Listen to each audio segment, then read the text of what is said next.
Hey PRPC kids, it's Pastor Amanda, and we're back in the shop and we are still under construction. Today, we're going to talk about the word trust. We're going to talk about the word trust and how God invites us to build trust in our lives by building trust in our relationships.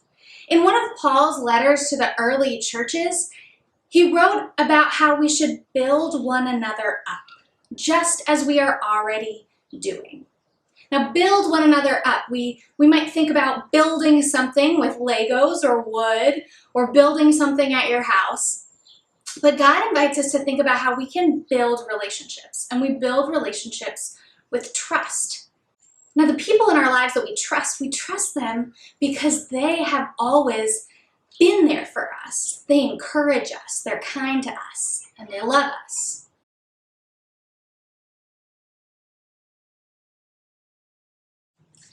I'm sure a lot of you guys have played the game Jenga before. I know we used to play it at church with those big Jenga pieces. With Jenga, you start with this big tower, but piece by piece, you try to take it away and see how long it can stand.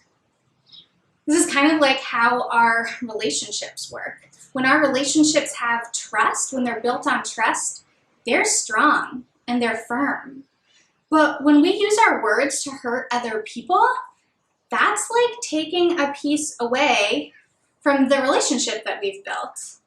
When we're not able to share because we want everything for ourselves, that takes another piece of trust away from our relationship. When we think it's okay to tell stories about other people behind their back, that takes away another piece of that trust and that relationship.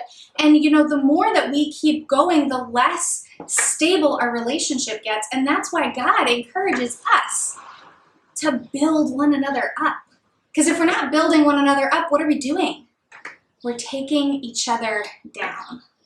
And when we take away the foundation of trust from our relationships, those relationships won't last very long. I want your relationship with God to be built on trust. I want your relationships with each other to be built on trust so that you don't need to know what it feels like to fall apart. God offers us a relationship based on trust. And when we follow Jesus and live like Jesus, we build relationships that are based on trust. And we build one another up. I hope you continue to build relationships of trust today and